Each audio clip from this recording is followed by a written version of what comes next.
Excuse me, how much longer until I'm called? We just called you. What?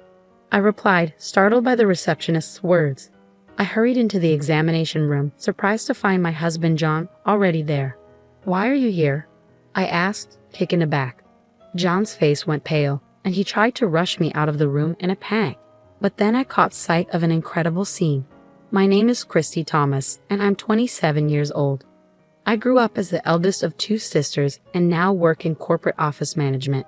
3 years ago, I married John, and we now share a home. We met in college, worked at the same part-time job, dated for 4 years, and got married. Even today, we maintain a relationship where we can talk about anything just like close friends. I'm currently 7 weeks pregnant. John and I wanted a child right after we got married, but it took us 2 years of fertility treatment before our dream finally became a reality. When I visited the OB-GYN alone, the gestational sac, our baby's growing space, was already visible. The ultrasound photo even showed the tiny fetus. I haven't yet told John about the pregnancy because I wanted to surprise him. After my appointment, I bought a cake and picked up ingredients for John's favorite meal at the supermarket. When I got home, I immediately began cooking. A few hours later, John walked in and greeted me with, "I'm home." His eyes widened when he saw the table set with his favorite beef stew. Wow, what's the special occasion? Everything looks amazing. I thought we should have a celebration today, I said. A party? What's the occasion? I went to the hospital today, I replied. Hospital? He asked, his brow furrowed. I handed him the ultrasound photo, and as he looked at it, his anxious expression transformed into one of astonishment. Christy, is this real? Yes, John, I said, beaming. We're going to be parents. John's face lit up with joy. We really are. Yes, our baby is finally on the way, I confirmed, tears of happiness welling up in my eyes. Everything looks great, and our baby is growing steadily. John embraced me, his own eyes filled with tears. Thank you, he said over and over, a grateful smile on his face. Since that day, John has taken on more household chores to help me out. We used to share the work, but now he handles tasks like cleaning the bathroom because he doesn't want me exposed to potential hazards. He's also been managing the heavier grocery shopping, picking up large bags of rice and water. But that's not all. He's been making my prenatal appointments for me, keeping track of my schedule and setting them up online since I'm not as comfortable with internet scheduling. I've been dealing with mild morning sickness, but it hasn't been severe enough to keep me from working. I still come home and prepare dinner as I wait for John's return. Lately, he's been working overtime frequently, usually not coming home until after 9 p.m. Tonight, though, he didn't arrive even after 10 p.m. Normally, he calls if he's going to be late, but this evening, there was no word from him. I tried calling him, but there was no response. I waited anxiously. Finally, just past 11 p.m., I heard the front door open. I rushed to greet him. John, welcome home. I was worried because you didn't contact me. Sorry, something unexpected came up, he said. But you weren't supposed to have overtime tonight. Did something happen? I asked. No, just some unplanned work, he replied, avoiding my gaze. His evasiveness unsettled me, so I pressed further. John, are you hiding something? What? No, I'm not hiding anything. Then why won't you look me in the eye? If there's nothing to hide, you should be able to tell me where you were and what you were doing, right? I told you, I got caught up with some unexpected work, he said, sounding defensive. A junior made a mistake, and I had to step in and handle it. Even so, couldn't you have sent me a message like you usually do? I texted you several times and even called. John, normally so composed, raised his voice at me, his expression one of frustration. This was the first time I'd seen him like this, and it startled me. He continued, his breathing heavy. After working late and then coming home to be doubted. What nerve? Is it entertaining for you to make a fool out of me? John, what are you talking about? I'm not making a fool out of you. I'm just asking why you were late. I told you it was because of overtime. What more do you want? John snapped. It's not about what I want or don't want. You didn't let me know you were going to be late, as you usually do. It felt strange. Enough. You're being so stubborn. Is it because of your pregnancy that you're imagining things? He shot back. What? I replied, shocked by his accusation. Listen, Christy, when you give birth, you won't be able to work. So who do you think will support us? Me, right? John continued, his tone dismissive. If you want me to provide for us, stop interfering with my work. He left abruptly, tossing his suit jacket aside and heading straight for the bathroom. After his bath, he shut himself in our bedroom. I stared at the untouched dinner I had prepared, an overwhelming mix of emotions washing over me. Why would he say such hurtful things? All I did was express concern that something felt off, yet he called it delusional. From that day on, John treated me coldly. It became a regular occurrence for him to come home in the early hours of the morning, while his usual 9 p.m. arrivals grew rare. Amid all this uncertainty, my pregnancy progressed. John, who had once been a helpful and supportive partner, now did no household chores, leaving everything to me. The burden of managing the house while trying not to strain my body began to take its toll on me. Eventually, the pressure of handling everything alone became too much to bear. I called my younger sister Karen. Hey, Karen. Hey, sis, it's been a while. What's going on?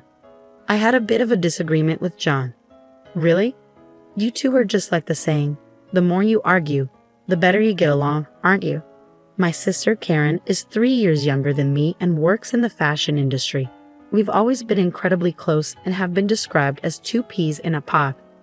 During my dating days with John, she was my go-to for advice, and she's an irreplaceable part of my life. That day, she listened to me vent for almost an hour. Talking to her eased my mind a little. I was in the 17th week of my pregnancy, and my belly was starting to show.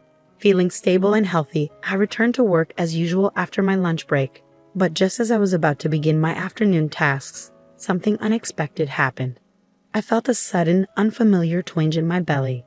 The discomfort lingered, and my thoughts immediately turned to the safety of my child. Anxious, I left work early and rushed to the women's clinic I usually visit.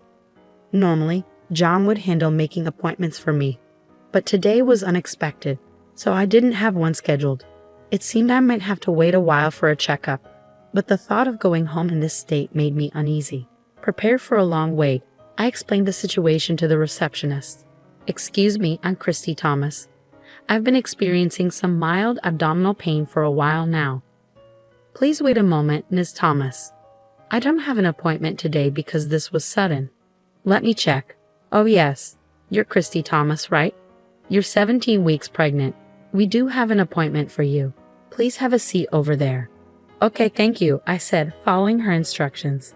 I found a seat in the waiting room and pulled out my planner from my bag to check, but there was no appointment scheduled for today.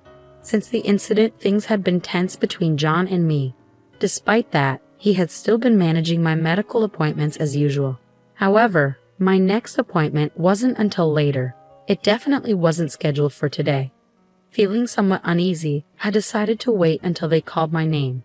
An hour passed, and I was hit by another stomachache. I stood up and headed to the restroom. Yet, even after returning, my turn still hadn't come. For a busy clinic, I should have been called by now. Could it be that there was no appointment scheduled for me after all? I approached a different staff member at the reception desk. Excuse me, do you know how much longer it will be until I'm called? May I have your name, please? The staff member asked. It's Christy Thomas, I replied. I've been waiting for over an hour. Thomas, the staff member paused. Oh, is there a problem? I asked, feeling a knot of anxiety forming in my stomach. Well, you were called just now, the staff member said. What? I should have been called into consultation room number 3. I thanked the staff member and quickly made my way to consultation room number 3. A sign on the door indicated it was occupied. Confused, I knocked on the door. A nurse opened it and asked, "Can I help you?" I'm Christy Thomas. I had to use the restroom earlier, and Christy Thomas? The receptionist's voice echoed from inside the room. I had already been called, but the sign on the door said, "In consultation," so I assumed someone else had entered. Wait, you're Christy Thomas? The nurse asked, looking puzzled. But there's already someone in the room with that name. What? I exclaimed. Nothing about the situation made sense. Determined to find out what was going on, I pushed past the nurse and entered the examination room. What I saw next was beyond belief. My husband, John, was standing there. Why are you here? I asked, shocked. John immediately began speaking in a flustered manner. Christy, what are you doing here? That was going to be my question. Why are you here? I retorted. Well, he stammered. Did you make this appointment under my name? Why? Just leave for now, John said, trying to push me out of the room.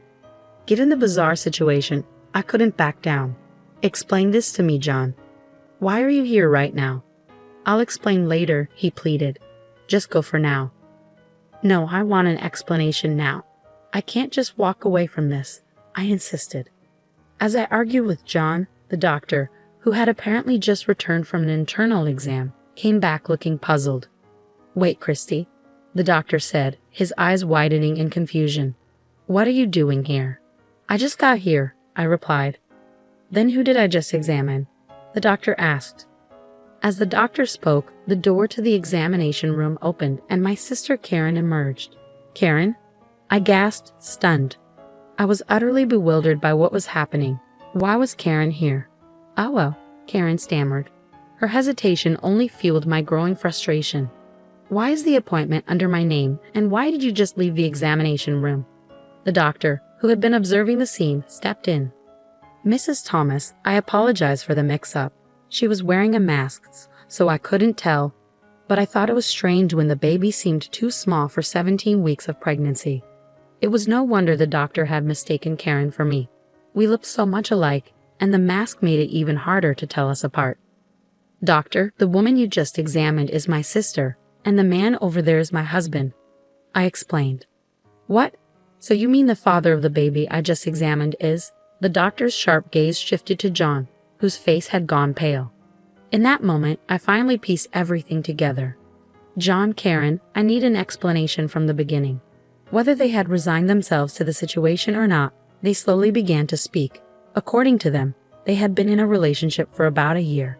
While I was struggling to conceive and undergoing fertility treatment, they said they succumbed to temptation. When my pregnancy was confirmed, they were initially happy for me, but shortly after, Karen's pregnancy was also confirmed. Karen asked John to accompany her to the hospital because she was nervous. In his typical carelessness, John mistakenly booked the appointment under my name. He realized the mix-up just before they arrived at the hospital and, panicking, pretended to have forgotten the insurance card and completed the check-in under my account. While I was in the restroom, there was a shift change at the front desk. Karen must have seized the opportunity to slip into the examination room without crossing paths with me. Initially, the doctor didn't realize it was Karen since she was wearing a mask. However, during the examination, it became evident that she wasn't me. As the doctor puzzled over this, I arrived at the examination room. After regaining my composure, I underwent my own checkup. The abdominal pain was diagnosed as transient, and there were no issues with my baby. I gathered my husband and sister and headed straight for our parents' house. I also contacted John's parents and asked them to join us. Once everyone was assembled, I explained the entire situation. Of course, you're going to take responsibility, right? I asked, directing my question at my husband. Responsibility? Of course I will continue to be with you, Christy, he replied. Huh? What are you talking about? We're obviously getting a divorce, I interjected. But you just mentioned responsibility, he countered. The responsibility I'm talking about is alimony. I'm going to make sure you both pay for what you've done, I declared, feeling a surge of anger. What? Wait a minute. I never intended to get a divorce, my husband protested. His words ignited fury in my sister, who was standing nearby. You said you loved me more. Was that all a lie? Karen grabbed my husband's collar, and they began to argue. Their loud quarrel pushed my anger to its peak. I splashed the tea from the table onto both of them, raising my voice to get their attention. Enough is enough. I'm divorcing John and cutting ties with Karen. You two just need to pay the alimony without argument. Wait, Christy, I love you. John tried to intervene. Christy, I'm your sister. Don't talk about alimony, Karen protested. Both of you stop. You're only saying what suits you. How far do you plan to humiliate me? I'll collect the alimony by any means necessary, even if it means sending you two to hell. If you understand, get out of my sight, you scoundrels. At my outburst, they both fell to their knees, pleading for forgiveness. Please forgive me, Christy, John begged. I also beg you, Karen added. But it was too late. Their actions were unforgivable, and I had no intention of pardoning them. After that, my husband and I divorced as expected. I blocked Karen's contact information and severed all ties with them. They were disowned by their families and forced to fend for themselves. John's affair became known at his workplace, and he faced cold stares from his colleagues. Unable to endure the hostile atmosphere, he started skipping work without notice and was eventually fired. Karen, suffering from severe morning sickness, had already quit her job. Now both were unemployed, and their relationship grew increasingly toxic, filled with curses and misery. They lived together but never married. It's clear they won't support each other as a married couple in the future. As for me, I moved back to my parents' house and embraced a new life as a single expectant mother. I switched to remote work and am now waiting anxiously for the birth of my child. Though I fear raising my child without a father, I am determined to pour all my love into my child and raise them the best way I can.